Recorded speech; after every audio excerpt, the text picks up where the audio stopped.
I'm Stephen Hardy, Editorial Director of Broadband Technology Report, and it's my pleasure to welcome you to the second session of the 2023 BTR Summit. During the next hour, our panelists and I will discuss applying automation to cable MSO networks. BTR, of course, thanks all of our BTR Summit online conference sponsors, but in particular, we'd like to thank Technetix for making this session possible. So the various 10G network upgrade initiatives provide an opportunity for cable operators to explore how automation can benefit network operations, increasing efficiency and reducing costs, we hope. In this session, we'll look at how operators can access those benefits, including how to develop a successful automation strategy. To help us achieve this goal, our panelists include Cliff Dawes, Senior Director, Software Engineering and Automation at Cable One. Cliff joined Cable One in 2014, where he now leads multiple software engineering teams responsible for OSS/BSS integrations and development of software solutions for provisioning, diagnostic tools, network, and process automations. With over 25 years of software architecture and development experience, Cliff has served in leadership, entrepreneurial, and consultative roles within the financial and healthcare industries prior to joining Cable One. We'll also hear from Nader Foroughi, Chief Technology Officer Americas at Technetix. Nader was appointed to this role in June 2022, bringing over a decade of experience to the company, previously as a principal architect at Shaw Communications. Much of his career has been spent working in research and development, primarily focused on the evolution of broadband access systems and data analytics. He's a tenured industry panelist and speaker at the SCTE and CableLabs conferences. Nader also has published numerous white papers and has been a primary contributor to several recent industry developments, including DOCSIS 4.0, distributed gain architecture, and the Technetix one-touch network. And finally, we'll also be joined by Jason Rupe, principal architect at CableLabs. Jason earned his PhD modeling large-scale systems and networks for performance and reliability. He's held such titles as senior technical staff and director at such companies as US West, Quest, Polar Star Consulting, and Tenica. He was the managing editor for the IEEE Transactions on Reliability Denver Section Chair and co-chair of IEEE Blockchain Initiative. He is currently the treasurer for the IEEE Reliability Society, and at CableLabs, Jason is the principal architect working on proactive network maintenance, network and secure service reliability, and DOCSIS tools. He was the IEEE Reliability Society Engineer of the Year in 2021 and CableLabs Inventor of the Year in 2020. Now, as will be the case with all of our roundtables this week, while I'll kick off the discussion with a few questions I've prepared, we want you in the audience to ask questions of our panelists as well. You can do that by using the Q&A submission window that you should see next to us on your screen. I invite you to feel free to use this to ask questions at any time of our panelists during the session. To submit a question, just click in the box, type in your question, and hit the submission button. I'll be sprinkling your questions in as we go and devoting the last 15 minutes or so of this session to them as well. As is the case with our webcast, I'm not going to reveal the names of anyone whose questions I use, so you will be participating in the Q&A anonymously if that's important to you or to your company. Also, in the event you run into a technical problem during the session today, you can call for help using that Q&A tool as well. Just describe your problem, hit the question submission button, and Savannah, our session technician, will be happy to help you out. And with that, let's begin. As I mentioned, we're seeing cable operators across the spectrum launching all kinds of network upgraded initiatives. Nader, why is now a good time to be thinking about automation alongside all these other things that are going on? Great question, Stephen. Well, first of all, let me thank you for hosting us, and our panelists and anyone who's dialed in to listen to this panel is going to be a great one. That's a very deep question that I can probably spend this whole hour talking about it, so I'll try to be not too selfish and go through it as brief as I can be. So like you mentioned, a lot of operators, if not all the operators around the world, have announced major upgrades coming to their access networks to enable future technologies such as DOCSIS 4.0, maybe full duplex DOCSIS or extended spectrum. as a part of these upgrades, a new set of components and particularly actives would have to be deployed in the field. And we view this as an immense opportunity that we can't look over to embed intelligence in these devices to not only truly enhance and revolutionize the way we look at maintenance activities and field activities in general in short and long term, but also be able to offset a lot of the unwanted operational costs over the years that HFC system is going to be serving the end customers. And reliability and stability is a very big focus at Technetix and for the end customers as well. It's not a secret that from all the polls that we've seen in the industry, reliability and stability is one of the top three most important things that consumers are looking for these days. And that's been a huge area of focus for us at Technetix to not only enable these components in the field to be able to provide data, but also be able to interface with the backend AI automation platform that essentially tunes and aligns the HFC system as a whole as an end-to-end signal providing system, essentially. And you look at all the complexities that we have to deal with, from changing splits to turning up and down channels for each serving group and treating each segment of the network with its own unique characteristics and everything. And that's some of the areas that has been a huge area of focus for us. And I have to give a shout out to Jason and a few other people that I'm sure on the call listening to our panel. A lot of great foundational work has been done by the industry and SCTE and CableLabs working groups, from PNM to fault detection to reliability and stability. And I encourage everyone to get in touch and get involved in these activities. Jason, you're nodding your head. You agree that even with everything else going on, that now's a good time to be thinking about automation as well? Yes, absolutely. I think always is a good time, but as a lot of operators have been transitioning to RFI architectures, and as they transition into DOCSIS 4.0, are looking toward 10G. And at the same time, a lot of operators are experiencing aging of the workforce, and some of them are retiring. And so we have this sort of increase in complexity meeting a decrease in the experience of the workforce in some cases. And when you have that coming together, there's not a greater opportunity for automation than that. Because the more of that intelligence you can build into the systems, and the more of that can support those who have to make decisions and do good work, the better off you're going to be as an operations. Mm-hmm. So as Jason mentioned, DOCSIS 4.0 is one of the primary upgrade initiatives going on right now. Of course, people are also rolling out distributed access architectures. Jason, what are some of the automation initiatives and opportunities that are kind of built into to some of these efforts, whether it's DOCSIS 4.0 or DAA, or they've perhaps been developed in parallel? Yeah, that's kind of an open opportunity I'll take in terms of talking about all the sort of various aspects going on at CableLabs and SCTE in general. There's so much going on, and the way that I sort of see CableLabs in a niche for the industry is really in trying to remove friction. A lot of what we do is removing friction for everyone, and how better to do that than with automation? And we've got a lot of it going on.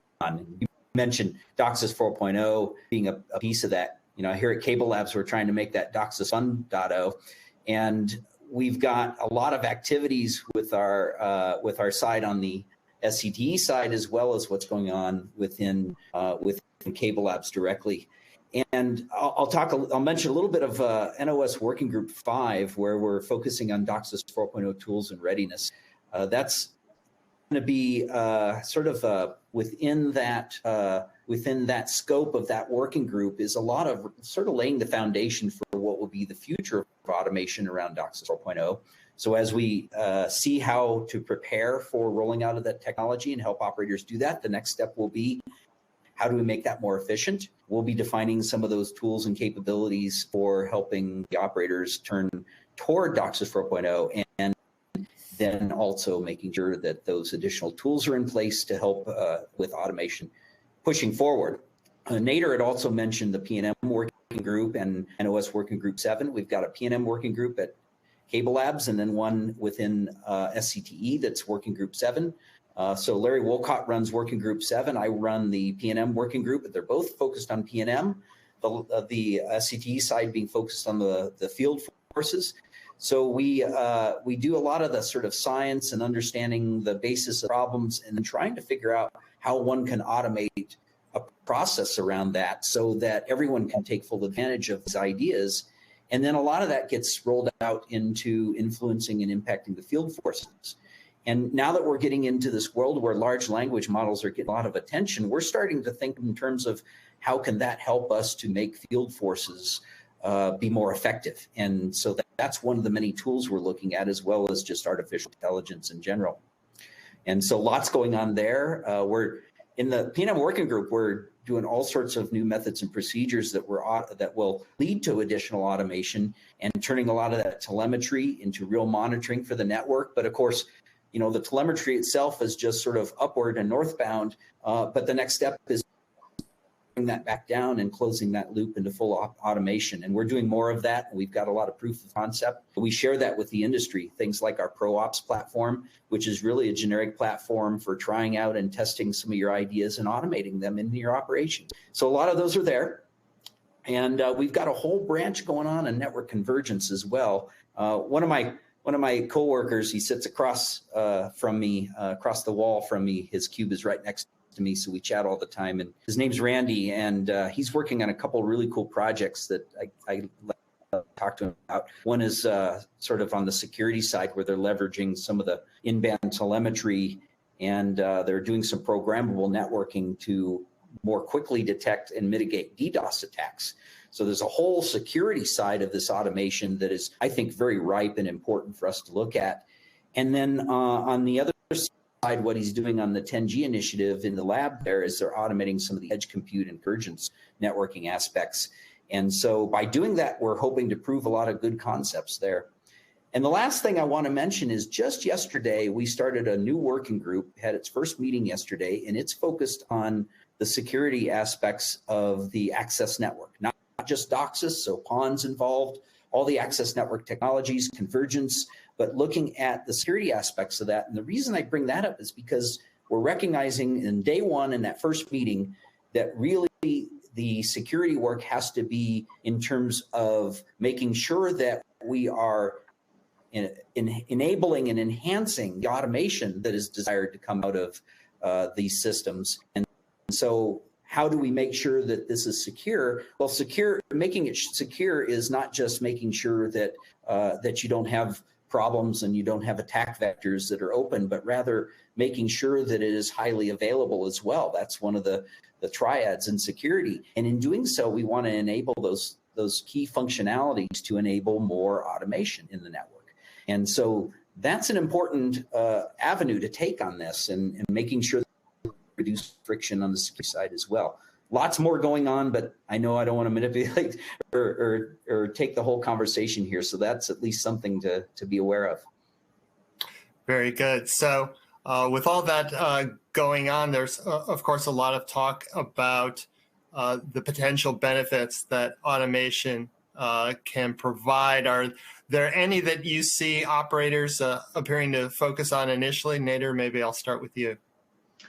Yeah, very good question. So right off the bat, I think a lot of reporting avenues have been explored for automated polling and processing systems that not only pull data from the field, but they can also process them for consumption across the entire business unit, maybe the frontline staff to the backend OSS/BSS systems or engineering for that matter. So there's been a lot of areas of focus in that realm. Recently, we've seen a shift towards a lot of work that has been done on the provisioning side of things. Like everyone's mentioned, distributed access architecture and the future-looking technologies that we're going to deploy in the access network will increase the volume of the devices that would have to be provisioned. And then you tie that in with self-install as an example, and all the activities that will be ongoing for the next few years. So there's been a lot of focus and the attention on automation seems to be growing on a daily basis, which is absolutely fantastic to see across the board. And What we've been focusing on primarily is, like I was mentioning, enabling the HFC system to become essentially a transparent pipe, because to Jason's point, a lot of operators are contemplating different technologies being deployed in different areas of their network, FTTP in certain areas, DOCSIS 4 in certain areas, and anything in between, depending on the unique characteristics of the serving groups that we essentially have out there. And to us, the access network should be treated as a transparent pipe that enables all of these activities and enhance the decisions that we would have had to historically make without use of data. Now we're able to make data-driven decisions on all of these activities, essentially. Mm-hmm. Jason, of course, CableLabs is a member-driven organization, so that kind of implies that there are members interested in pretty much everything you're doing. But are there particular efforts that seem to stand out in terms of either member participation or eagerness to have completed and ready to go? I, of course, don't have visibility to everything going on here because we all have a lot of irons in our various fires. But of the ones that I'm most focused on, there's continues to be, and it's always increasing on the P&M side, and trying to build more automation into proactive network maintenance, recognizing that what we've seen since the pandemic, and as we emerge from the pandemic, this continues to stay true, that our customers, what their number one care is today is reliability. And we know what that means. That means that they care about the reliability of the service. Now, whether or not the network itself is something that's reliable, that's only important to them if it impacts their service. So we're taking a new approach in that view in Working Group 8 to really tackle what it means for service reliability for the cable industry. And it's very new and different. But I think we have a really strong grasp on that as we carry that forward. There's a lot of attention there. There's a lot of attention in P&M, but also I've just noticed over the last few weeks, I have gotten several operators contact me and wanting to start the discussions around P&M for the optical sides. And I don't just mean what we've done in the past, which is, and we've built some prototypes to demonstrate that you can define P&M for it. We have created the hooks within our coherent optics specifications that we've written, or our specifications within CableLabs for coherent optics have within them the right hooks for P&M and a lot of the automation aspects that one will want in the cable industry. But taking it further now into making sure that what we do in the optical side is consistent with what we have in the coax side, because everyone recognizes that, and to Nader's point, making the access network that's really transparent. And the best way to do that is to remove all the friction from it that we can, so that it can be operated seamlessly. And then operators don't have to worry about, is that an optical network? Is it a coax network? Is it something else? It's just a network. It's just a way of providing the service, and it just works. And I think every step we can take in that direction is going to help operators have an easier path to their future. Mm-hmm. Well, I guess one way of answering this question as well is to actually ask an operator, and it just so happens we have one on our panel. Cliff, it's time to bring you in here. Tell us a little bit about some of the automation initiatives going on in Cable One, and why are you starting with the ones you're starting with? Yeah, I'd be happy to do that. Before I get into that, though, I want to make an observation. One, I'm a panelist, but as an attendee, okay, I'm taking notes at what Jason is saying and what Nader is saying, because the initiatives that are going on in both those two areas are of great interest to me. And so I would imagine that the attendees who are visiting this presentation, they should be taking some notes as well. Here at Cable One, we started our automation journey back in 2019, pre-pandemic, very small. Our network engineers were making the case that we could do a better job of maintaining our network, okay, the reliability and minimizing on mistakes, self-inflicted, if we can automate some of the routine tasks that they were doing. They were shy in identifying a specific ROI for implementing some of those things and making some huge purchases with some tools. So we partnered with our business services division and identified a couple of use cases that we thought were going to be meaningful in order to do a POC. And those two use cases were how we can accelerate the provisioning of direct internet access and Ethernet private lines for our customers. So we've got enough funding in order to do that. And that was highly successful. And so as with success comes other opportunities in order to do more things. So we started off small. We're able to show that we could realize revenue quicker if we could provision those services quicker with little input manually from the engineer. So that was one of the initiatives that we started off with that gave us some momentum in order to do some others. We directed our efforts in pretty much two areas. One area was how we can improve the stability of the network, okay? And then secondly, how we might be able to support better customer service, okay? Both from the standpoint of the customers and in self-service opportunities for them, and tools that will help our associates service those customers a little bit better, okay? So on the network side, we launched projects such as golden configuration. Here we're talking about being able to make sure that our various 3,000 plus routers and switches had base configurations that were standardized, okay? And the automation would daily search those devices in order to see whether or not there were any mistyped commands. And if there were mistyped commands, the mediation of that automation would bring it back into conformity, okay? So that was something that we were doing on the networking side. And then along with that is both Nader and Jason made reference to the telemetry information that is in our network that we could use. But whether or not those things are actionable, how are we going to action on them? So putting in automations in order to grab that data, okay, and then put some I guess, intelligence around it in order to say, what correlations are we observing and what it is that we should now to do in order to be proactive about it.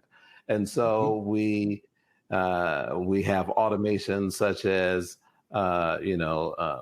modem diagnostic automations. We have one very nice one that is dear to my heart.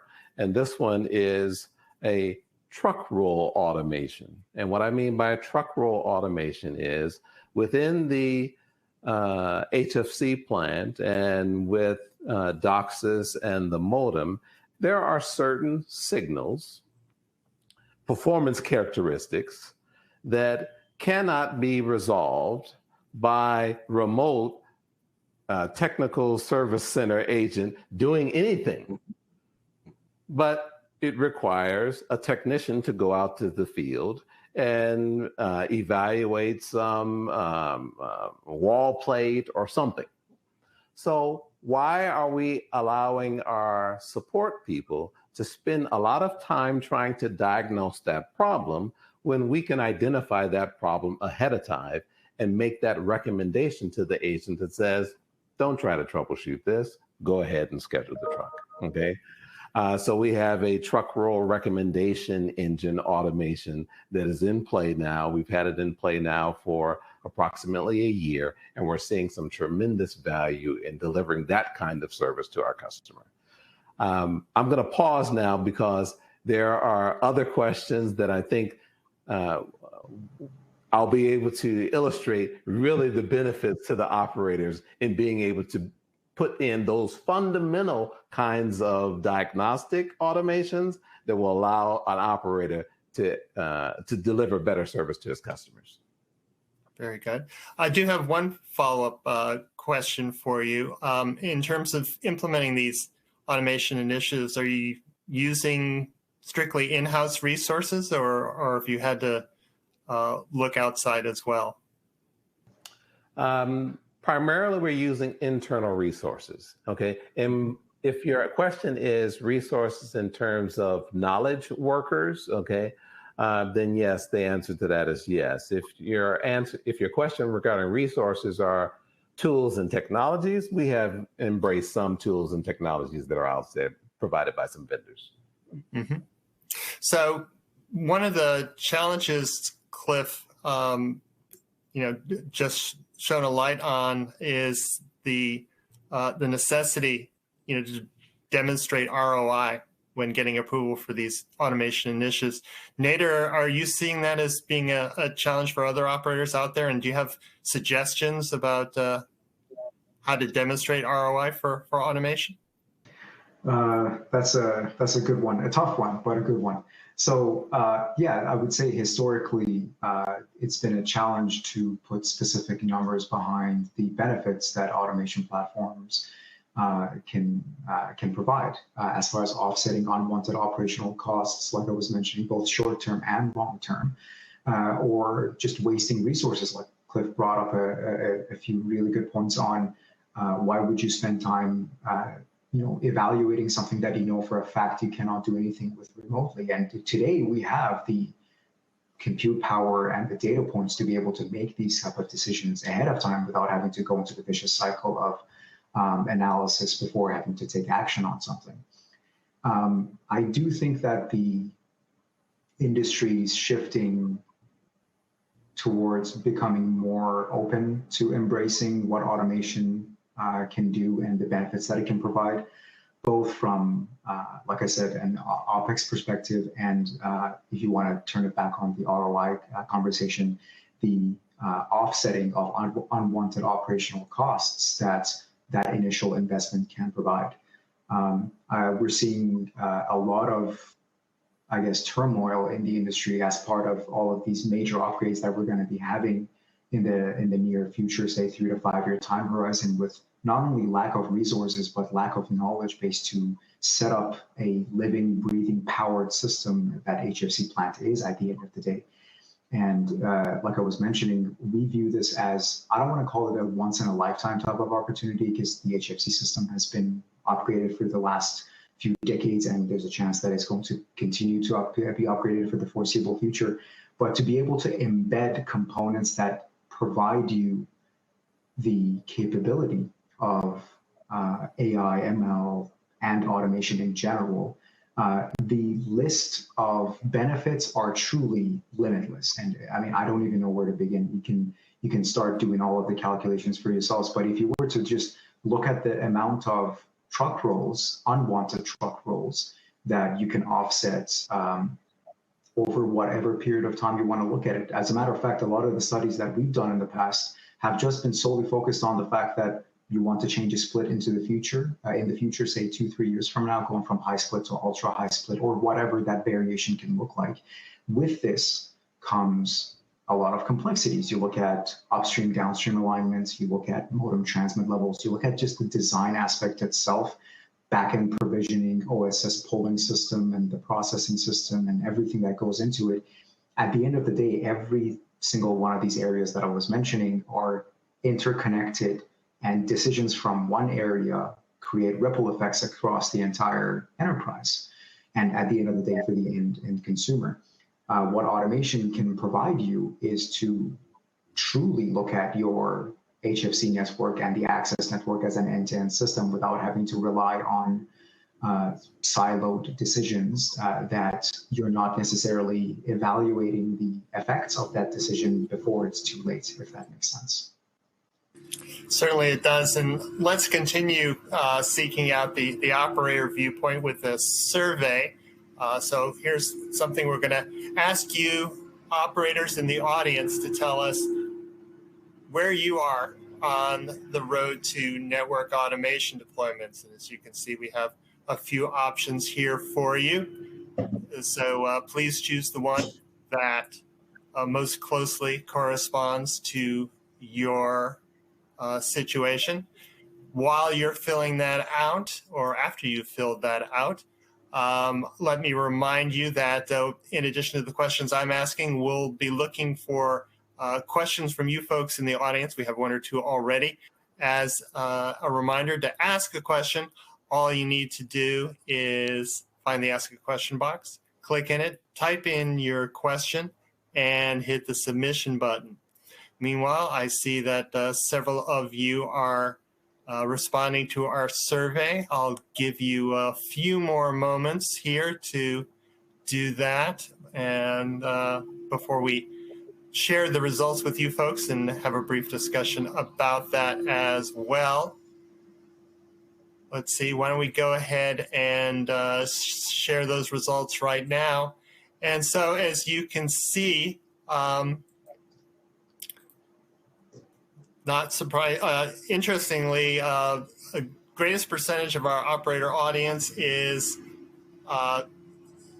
already embarking on network automation, 44%, a little bit more than that. Another third are developing a strategy, and the rest are either have no plans or they're not sure what's going on. Jason, I'll start with you. Is it somewhat surprising that most of the operator audience is already working on automation?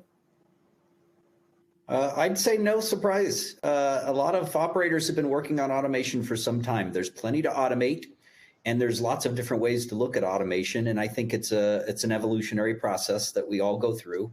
For example, just yesterday, in that working group that kicked off, there was a discussion about what do we mean by automation.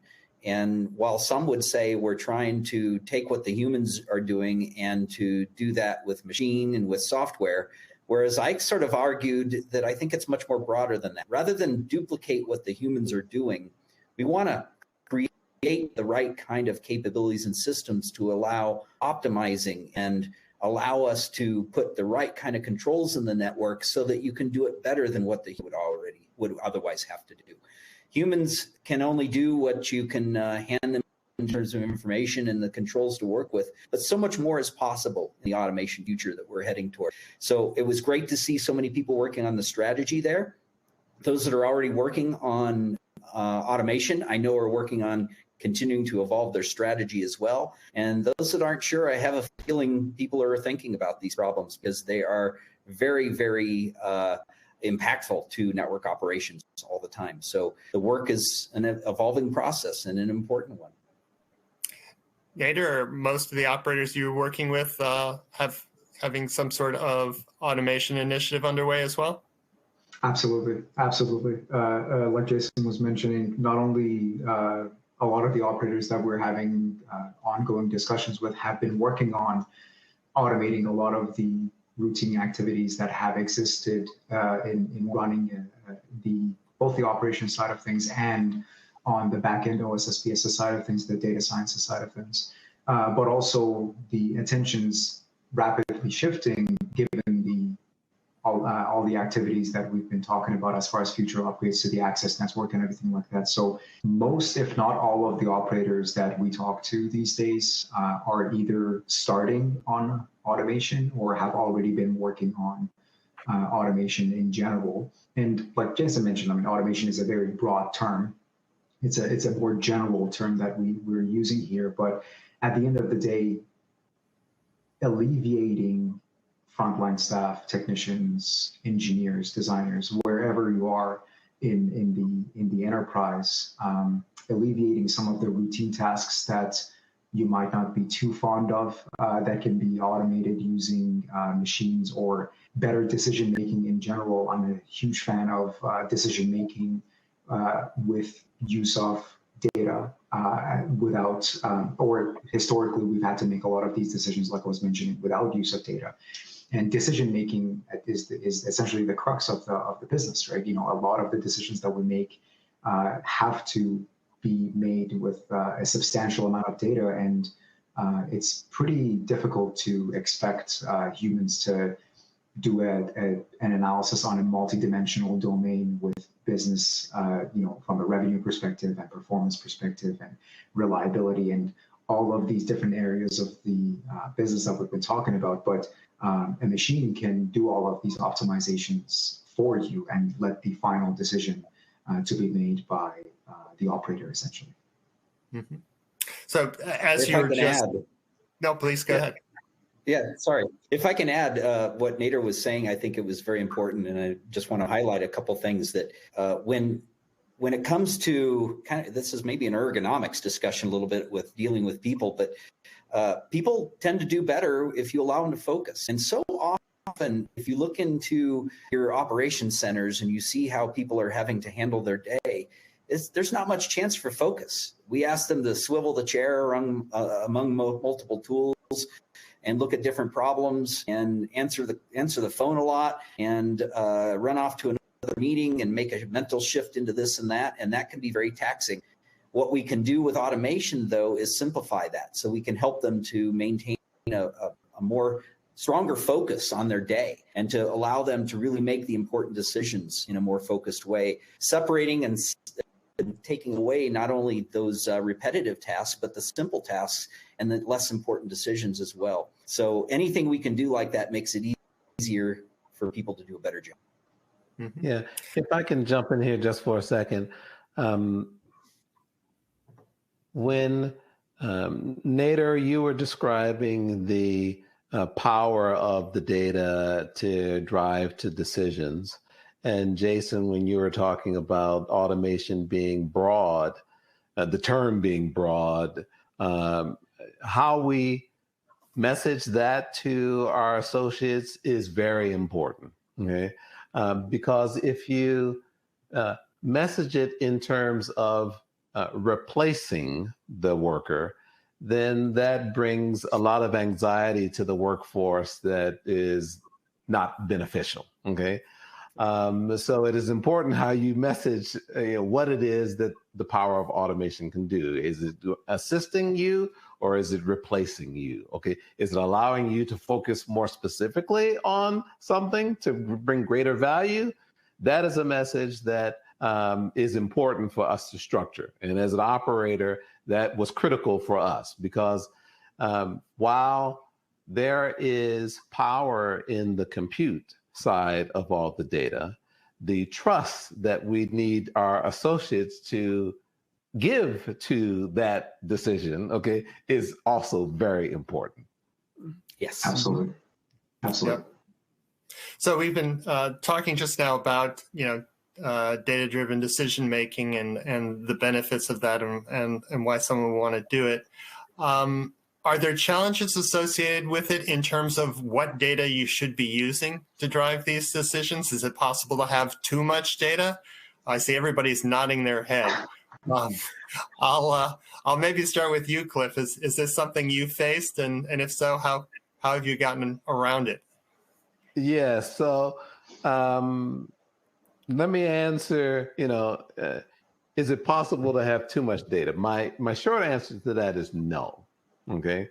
But in my opinion, it is important to know how to understand which data is meaningful for the problem that you're trying to address. Okay.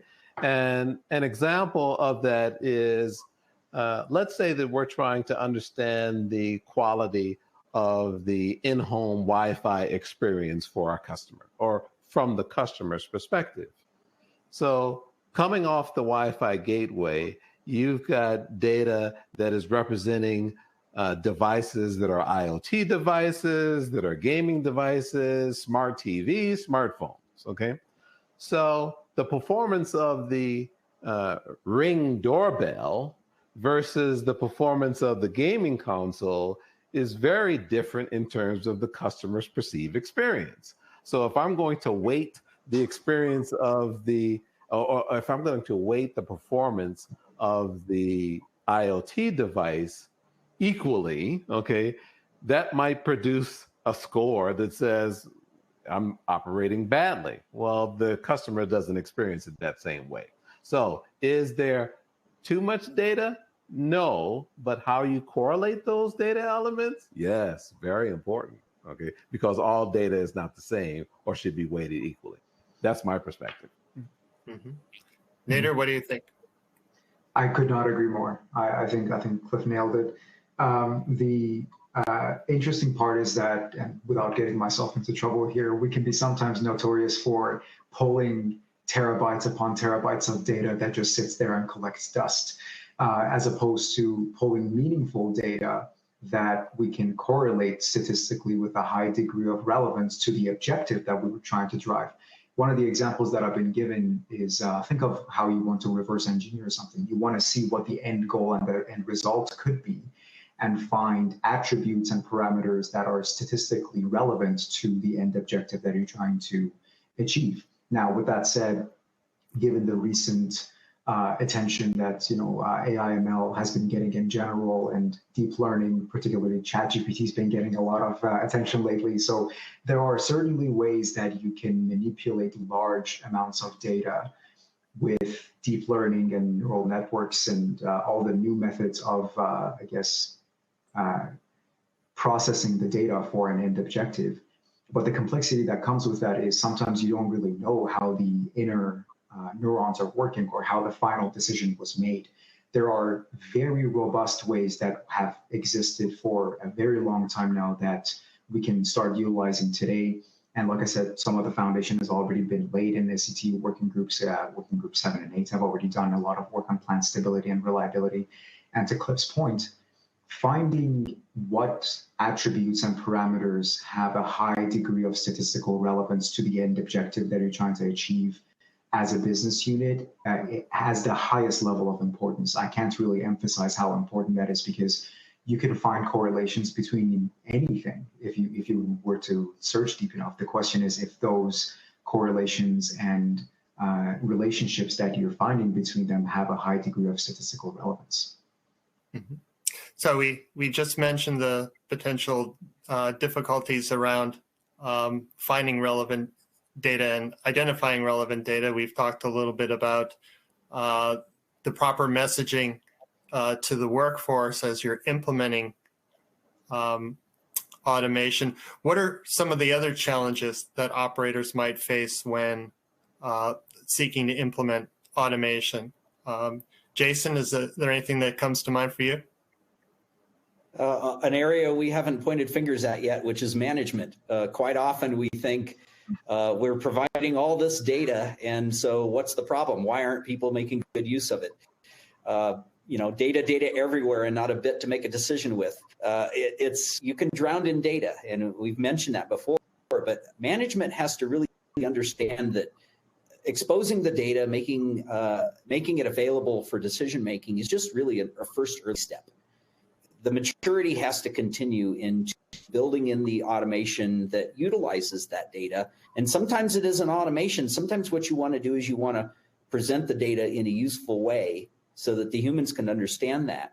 And as you automate it, you might continue that. We're in this world now where we're looking at artificial intelligence and machine learning, and we're relying on that quite a lot. But as we're doing that, we get pushback from those users that are telling us, I need to be able to trust that.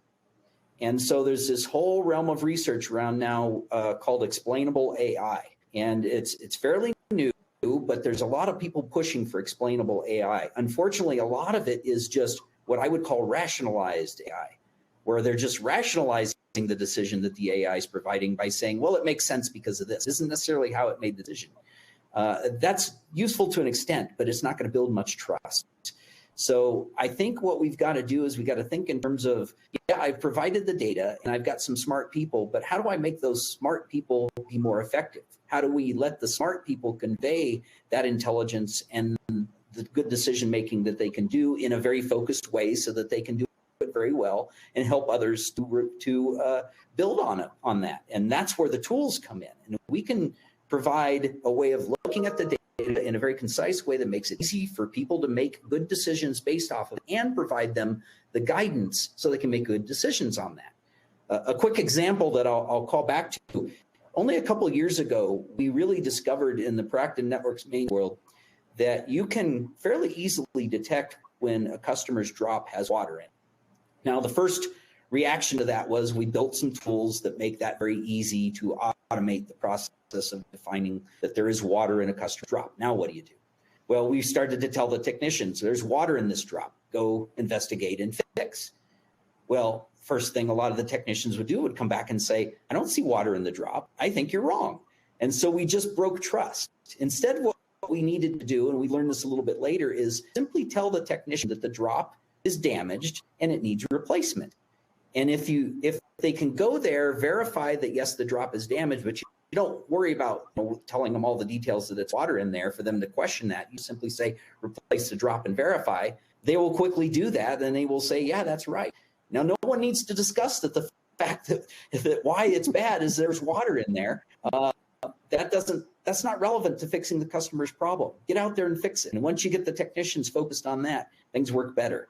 And that's a good example of what I'm trying to point out here. And management needs to support that and do its job to help those who are trying to do their work to do it more effectively.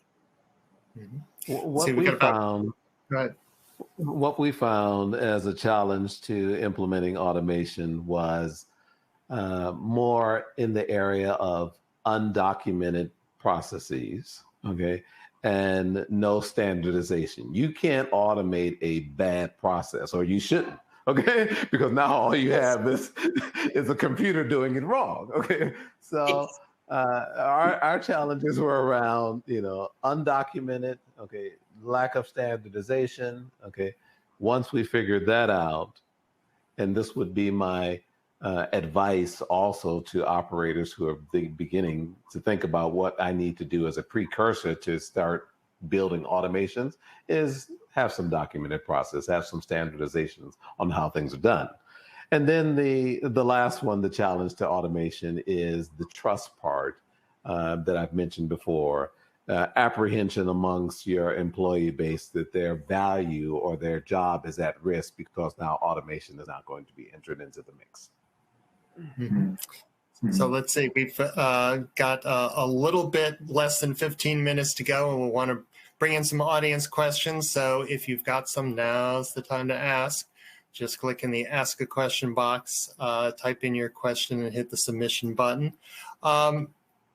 So we've talked about some of the things that operators should do to, effectively begin the application of automation. Nader, are there things that vendors should be doing to help their customers down the automation road? Absolutely. Yeah, that's a very good point.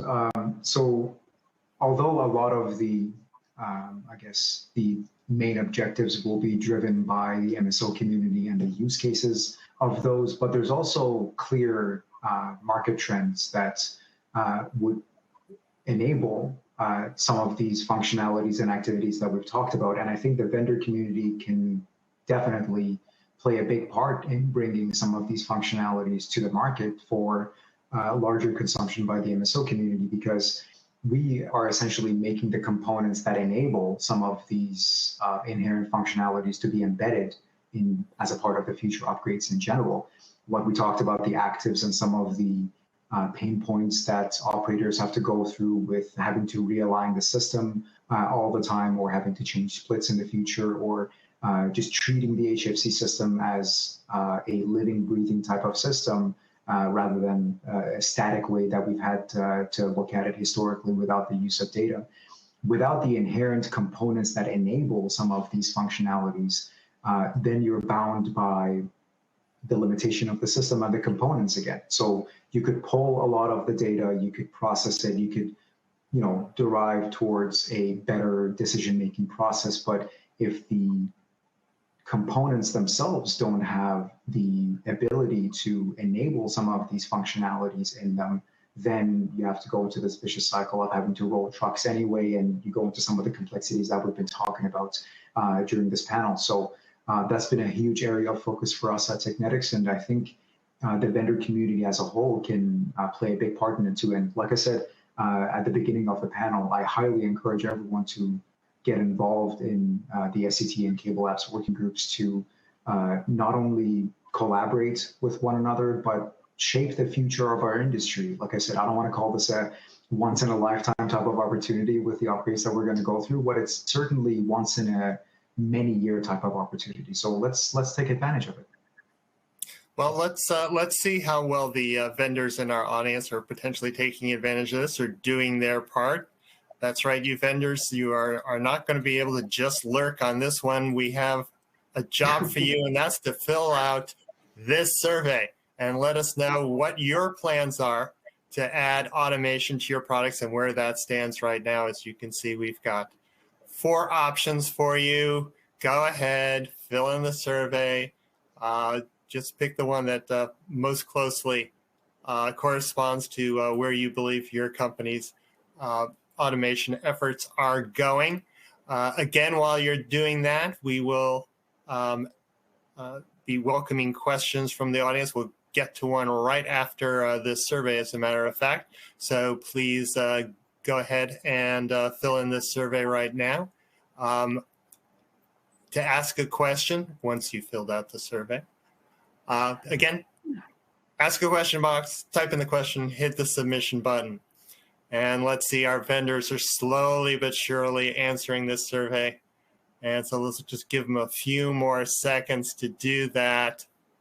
And all right, let's go ahead and push these out. So as we're seeing, basically 37% are evaluating how automation might be added to their products. Another 25% either are performing R&D or actually don't see a role for automation in their products. And then about 12.5%, 13% already offer some automated solutions. So what this tells me is that the vendor community is kind of evolving its way towards offering automation. Cliff, does this make you feel happy, or does this concern you?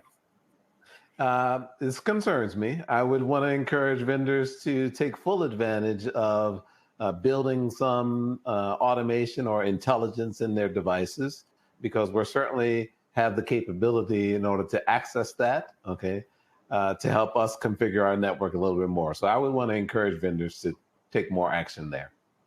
Mm-hmm. And Jason, I assume there's a role for vendors in some of your efforts around automation? Yes, vendors are playing a key role in just about every one of the working groups we've mentioned. They bring to us kind of that breadth of knowledge from the various operators that they serve, and bring into that as well their pain points where we can remove that friction and help to enable more of the automation we know that operators and the vendors want to support.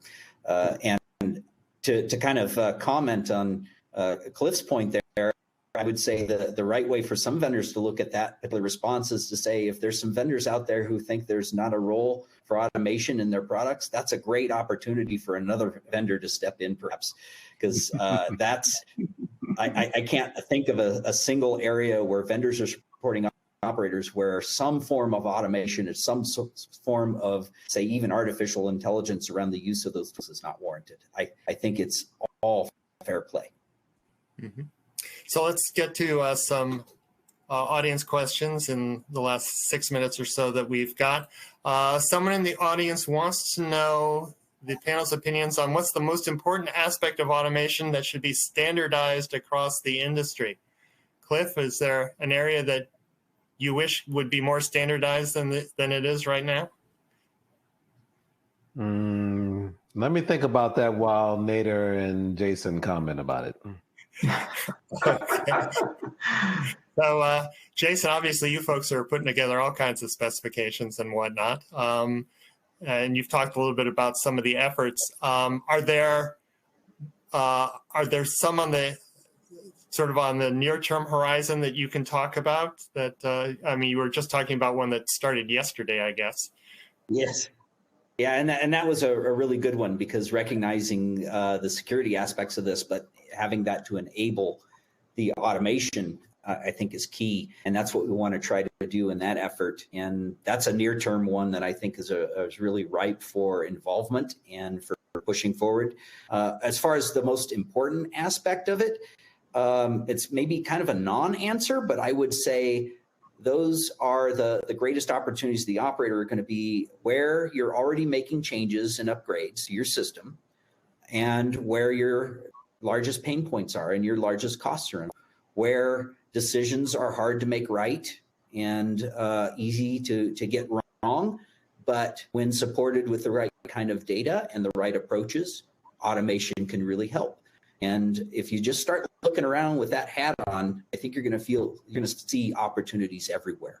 And you're going to just look at the ones and say, this is our biggest pain point right now. That was the one that we need to approach now. We're going to make this evolution to a new architecture. And in doing so, maybe it's in the back office systems. And in doing so, we're going to, as we move to cloud and we do more SDN and NFV, that network function virtualization, as we install that, that's an opportunity for automation that we didn't have before. Now we can automate more of the turn-up process for service, or we can automate more of our troubleshooting as a result of this new function that we have just added in.